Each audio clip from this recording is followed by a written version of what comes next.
J'ai analysé plus de 130 e-commerce depuis 2019 et à chaque fois on retombe sur les mêmes 5 leviers UX qui empêchent de convertir ou qui fait que les gens achètent. Pas besoin d'être un expert UX pour les repérer et pour les optimiser, faut juste les comprendre et vous allez voir que c'est assez simple. Dans cette vidéo, je vais vous présenter les 5 optimisations UX à apporter sur n'importe quel site. C'est les 5 optimisations les plus importantes pour optimiser les conversions, que ce soit pour du SaaS, du e-commerce, de l'agence. Avant d'aller plus loin, si ça vous intéresse, il y a plus de 200 ressources CRO et UX juste en dessous de la vidéo, c'est la plus grosse bibliothèque francophone. Quand on cherche à optimiser les conversions et l'UX de notre site, on tombe sur énormément d'impasses. Le premier problème, c'est qu'il y a trop de choses à optimiser souvent. On retrouve sur internet des tas de bonnes pratiques UX. Par exemple, sur le site de buymark.com, il y a plus de 600 guidelines UX copywriting CRO, on a des checklists, des techniques de psychologie, des techniques de copywriting, il y a plein de choses. Et donc on sait plus vraiment où mettre notre énergie. Un autre problème, c'est que vous essayez de tout corriger en même temps. Donc vous faites des gros designs, vous optimisez le héros, vous optimisez les pages produits en entier. Autre problème, vous copiez vos concurrents. Et surtout le pire, c'est que vous cherchez des nouvelles techniques d'IA, vous voulez mettre en place des pop-up intelligents, des techniques super innovantes, des templates Shopify, des plugins. En fait, ce qui vous empêche d'augmenter les revenus que génère votre site,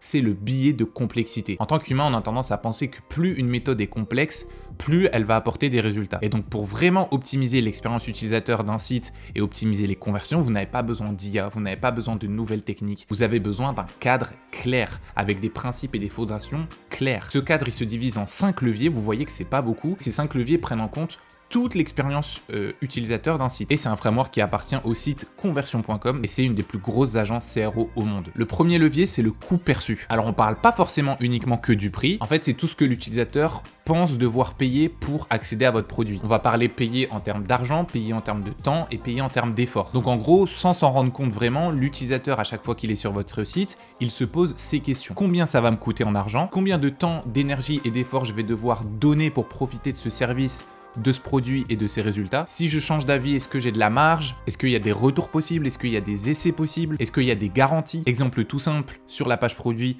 d'IKEA, on a du service disponible. On a aussi le montage et le document, ce qui nous permet de voir en fait si le produit est difficile ou pas à monter. Ça en fait, on répond à une question, on répond à une crainte en termes d'effort, en termes d'énergie qu'il faudra mettre pour accéder au produit. Autre exemple en termes de prix, ici c'est aussi lié à la motivation mais c'est du prix, c'est tout simplement comment mettre en valeur un prix, notamment ici avec une promotion, une réduction, avec un prix d'ancrage. Pareil ici avec un client récent, juste en dessous du call to action, camion offert à la première location. Là pareil, on montre à l'utilisateur qu'on a quelque chose pour réduire l'effort et le coût. Autrement dit, plus l'utilisateur sent qu'il va perdre du temps, se fatiguer ou rester coincé s'il se trompe, plus le coût perçu grimpe, même si le prix affiché, lui, ne bouge pas. Le deuxième levier UX, c'est la confiance. C'est l'évaluation du risque que l'utilisateur fait juste avant d'acheter. Et voici les questions qu'il se pose sans vraiment les formuler. Est-ce que ce site est légitime? Est-ce qu'il pourrait être une arnaque par exemple? Est-ce que je crois vraiment le site quand il décrit le produit, quand il montre des bénéfices? Est-ce que c'est crédible? Et d'autres questions comme si je rentre mes infos, ma carte bancaire, est-ce que c'est bien sécurisé, etc. En gros, il y a une question qui concerne tout le monde, c'est avant d'acheter sur un produit, inconsciemment, on se dit, ok, est-ce que je vais me faire avoir en achetant ça? Est-ce que la promesse est crédible? Et ça, il y a plusieurs techniques pour ça. Déjà, votre preuve sociale doit être crédible. Un exemple tout bête, ici sur un site, on a en fait, par exemple, sur beaucoup d'agences, des murs de logos, donc des logos de marque avec lesquels on a travaillé. Le mieux, c'est par exemple de rendre ces logos cliquables pour accéder à l'étude de cas. Ça rajoute de la crédibilité. Sur ce site, par exemple, en plus des logos de réassurance, on a la possibilité de parler avec les clients. Et ça, en termes de preuve sociale, il n'y a pas mieux, il n'y a pas plus crédible que de parler aux clients de la marque. Et quand on parle de confiance aussi, on parle du fait d'avoir un beau design, d'avoir un design crédible. Forcément, la valeur perçue, l'esthétique du site va avoir un rôle, de mentionner des mentions légales. Il y a vraiment beaucoup de choses. Le troisième levier, c'est la facilité d'usage. Donc là, on va parler d'utilisabilité. C'est tout simplement la fluidité du parcours, de l'arrivée du site jusqu'à l'achat. Et il y a plusieurs questions que l'utilisateur se demande. Est-ce que ce que je dois faire demande beaucoup d'efforts? Est-ce que je commence à fatiguer quand j'arrive dans un grand tunnel de conversion? Est-ce que le site est assez simple, assez minimaliste, assez lisible, assez accessible? Parmi tous les produits proposés, est-ce que je trouve facilement celui qui est fait pour moi? Donc on va parler de navigation. Est-ce que mon attention est dirigée vers ce qui compte vraiment ou est-ce que j'ai tendance à me disperser? Est-ce que le site me montre bien que ma progression est prise en compte? Donc panier mis à jour, étape validée. Est-ce qu'il y a une confirmation claire? Est-ce qu'on arrive à voir dans le tunnel de conversion où est-ce qu'on se situe? En fait, un bon parcours, c'est un parcours où on n'a pas besoin de réfléchir pour savoir quoi faire ensuite. Exemple tout bête, sur le site de Jafi, dans le tunnel de conversion, on sait à quelle étape on est, on sait il va y avoir combien d'étapes par la suite, le menu de navigation du site disparaît, on a quelque chose de très épuré, on a une image qui montre à quelle étape on est, c'est-à-dire que l'assiette se remplit au fur et à mesure du temps. Donc c'est vraiment un excellent exemple en termes d'utilisabilité. Le quatrième levier, c'est la compréhension. C'est la capacité de l'utilisateur à comprendre votre produit, ce dont vous parlez, à comprendre si le produit est fait pour lui. Donc on a différentes questions.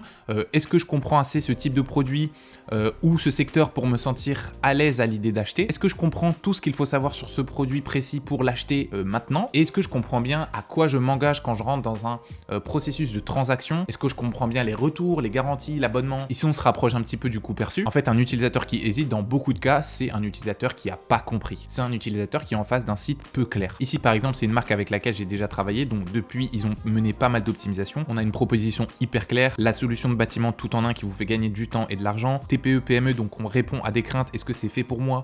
Là on mentionne directement la cible, on mentionne à quoi sert OBAD, donc site internet, avis, visibilité en ligne, et ensuite on a un copywriting vraiment bien léché où on répond à toutes les attentes des clients, on répond à toutes les attentes des visiteurs, et ça c'est un élément clé. En UX on parle aussi de copywriting, de texte, c'est pas juste du design. Et ensuite le cinquième levier, c'est la motivation.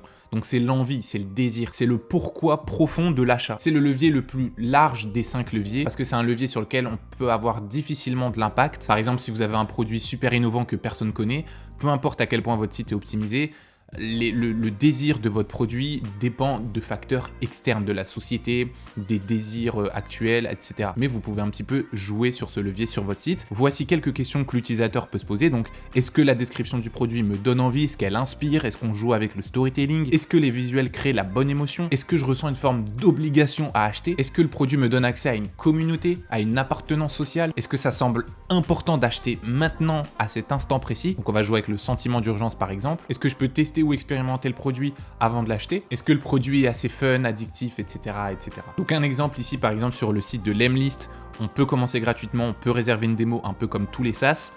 Ici sur le site de Jafy, on a deux choses. On a une vidéo YouTube qui vient ajouter en fait du storytelling où l'utilisateur peut se reconnaître. Quand on regarde une vidéo d'un maître avec son chien, on se reconnaît émotionnellement et ça marche très bien. Donc là, on va plus parler de sujets assez larges qui prennent en compte par exemple l'image de marque. Donc voilà pour ces 5 leviers. Ces 5 leviers sont hyper importants pour deux choses. Le premier point, ça sert à ne pas s'éparpiller, vraiment se concentrer sur l'essentiel et se dire en fait si j'utilise cette intelligence artificielle, ce plugin, cette méthode innovante, est-ce que ça va répondre à ces 5 leviers d'expérience utilisateur? Ça permet en fait d'avoir une analyse et une grille de lecture claire et simple et ne pas avoir ce syndrome de l'objet brillant. Et deuxième point, cette grille de lecture, ces leviers, et il y a même des sous-leviers qui existent, ça permet en fait de se concentrer sur ce qui marche le plus.